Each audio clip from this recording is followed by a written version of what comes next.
Como Deus trata os países? Nós temos na Bíblia princípios que devem nortear o relacionamento do cristão com o país onde vive. Será que nós podemos tomar como base o povo de Israel e o que Deus diz para Israel, as leis de Deus para Israel, como válidas para o Brasil, por exemplo? Será que isso deve ser tomado assim? No Brasil, nós estamos debaixo das leis do país, que foram feitas, segundo dizem, de acordo com a vontade do povo. A maioria do povo quis leis assim, como essas que estão regendo o país. Quer nós gostemos ou não, as leis são essas. E logo no início da Constituição, reza que a ninguém é dado o direito de desconhecer a lei. Ninguém conhece, mas ninguém pode alegar o desconhecimento da lei. Todos são obrigados a conhecer a lei, que ninguém conhece, nem o presidente da República conhece todas as leis. E as leis que regem o Brasil são essas. As leis que regem Israel são outras. E as leis que regem o reino de Deus. Na verdade, nós não estamos em Israel na antiga aliança.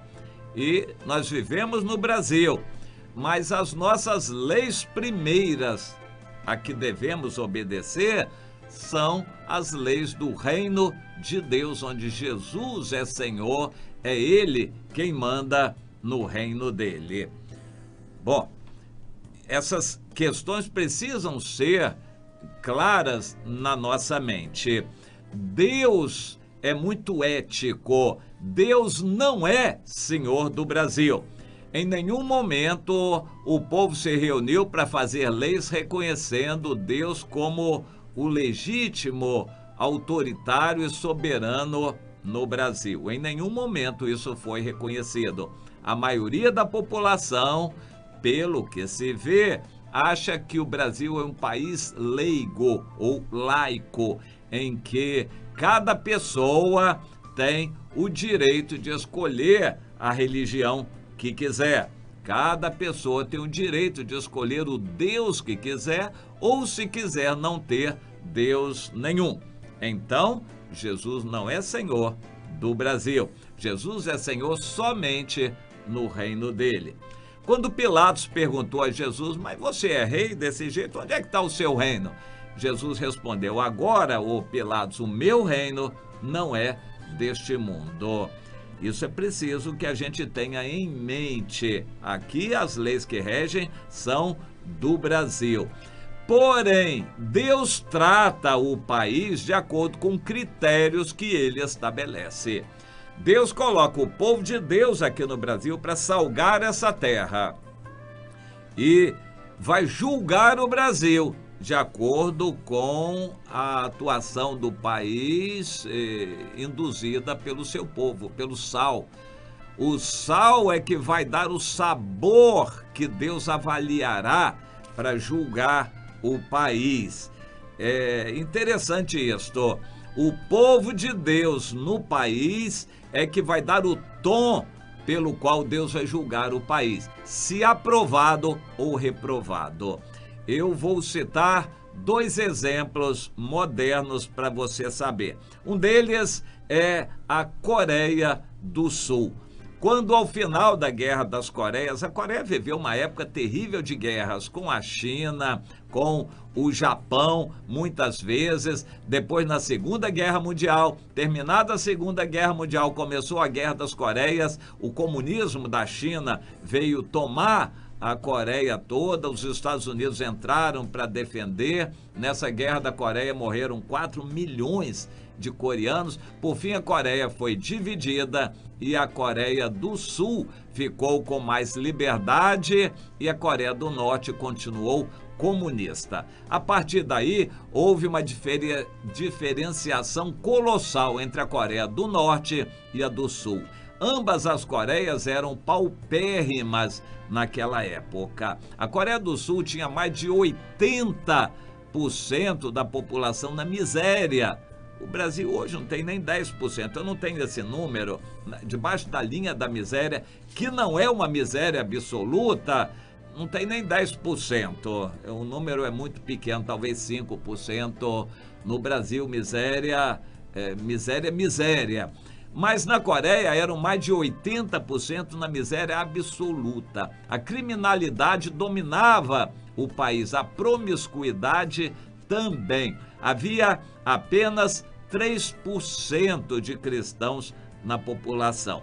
Quando saíram da Guerra da Coreia, um país arrasado, a qualquer momento nas ruas, uma moça podia ser estuprada, qualquer pessoa roubada, assaltada. Isso era normal na Coreia. Os cristãos, 3% da população, fizeram um pacto de orar a Deus pelo seu país e se puseram a orar, segundo testemunhos de coreanos, a partir das 4:30 da manhã. Eles estavam orando todos os dias, 1 hora, pelo seu país. Todos os cristãos se puseram a orar pelo seu país. Naquela época, a Coreia era o 4º país mais pobre do mundo. Deus começou a ouvir a oração. Embora os presidentes da República, os mandatários não fossem cristãos, o cristianismo começou a influenciar o país e mais pessoas se converteram. Hoje eu não tenho esse número, mas é possível que seja perto de 30%, 25% a 30% da população que seja evangélica na Coreia do Sul. A Coreia do Sul é um dos países mais poderosos do mundo. É um dos países que mais investem em guerra, talvez a 4ª economia de investimento em guerra, em material bélico.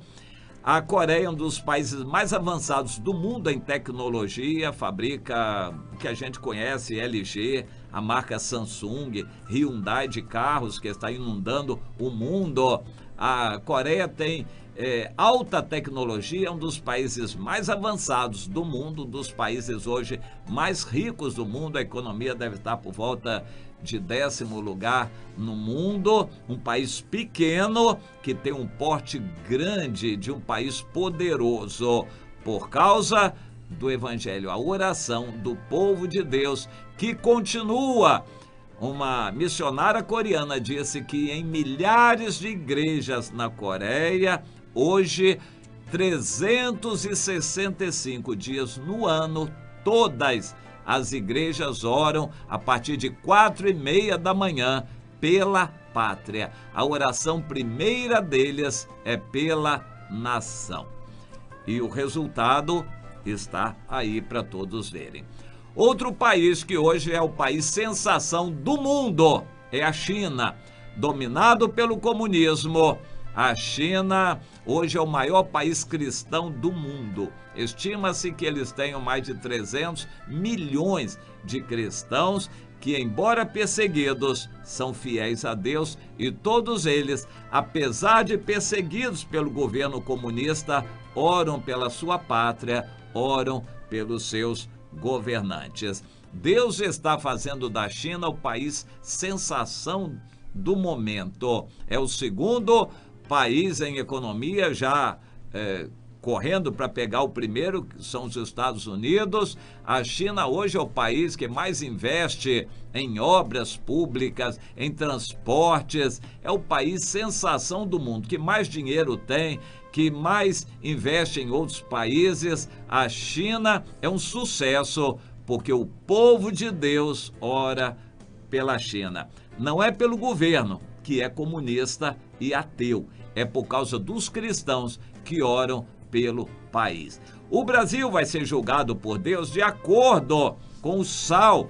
O povo de Deus no Brasil é que dá o tempero e, pelo jeito, está muito mal, razão pela qual vem a ira de Deus sobre o país. Nós temos na Bíblia episódios que nos ensinam. Aqui em 2 Reis, no capítulo 23, nós lemos algo que me dói muito no coração, sobre o rei Josias, o último rei bom de Judá, porque Israel, reino do norte, já tinha se acabado. Deus já tinha desistido deles. Sobrou só Judá, que definhava dia a dia. O último rei bom levantado foi Josias. E o texto diz, a partir do versículo 25, que antes dele não houve nenhum rei que lhe fosse semelhante, que se convertesse ao Senhor de todo o seu coração e de toda a sua alma e de todas as suas forças, segundo toda a lei de Moisés. Nem Davi foi como Josias. E depois dele nunca se levantou outro igual. Davi amava a Deus, mas ele não se converteu a Deus como o rei Josias de todo o seu coração.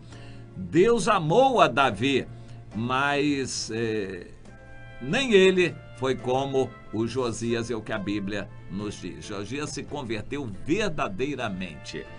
Mas o versículo seguinte, 26, é muito triste e diz que, nada obstante, o Senhor não desistiu do furor da sua grande ira com que ardia contra Judá, por todas as provocações com que Manassés o tinha irritado.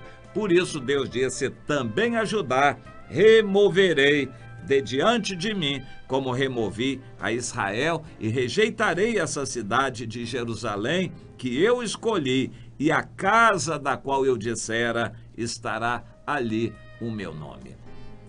Deus rejeitou a Judá, a Jerusalém e ao templo também, por causa dos pecados que aquele povo tinha cometido, apesar do seu rei estar se convertendo sinceramente a Deus. Perguntamos: que critérios Deus tem para julgar o Brasil? Será que Deus vai julgar o Brasil pelos erros do ex-presidente Lula? Será que Deus vai julgar o Brasil pelos descalabros do PT e da ex-presidente Dilma? Será que esta é a causa da condenação? Não. Aqui nós lemos que, apesar do arrependimento de Josias, por causa do Manassés, que tinha feito o povo pecar, Deus estava decidido a destruir também Judá. Não foi só o pecado do Manassés, mas ele foi a gota d'água. A partir do Manassés, Deus disse: não vai ter mais jeito. No Brasil, Deus deu nos últimos 30, 40 anos muitas oportunidades para o país.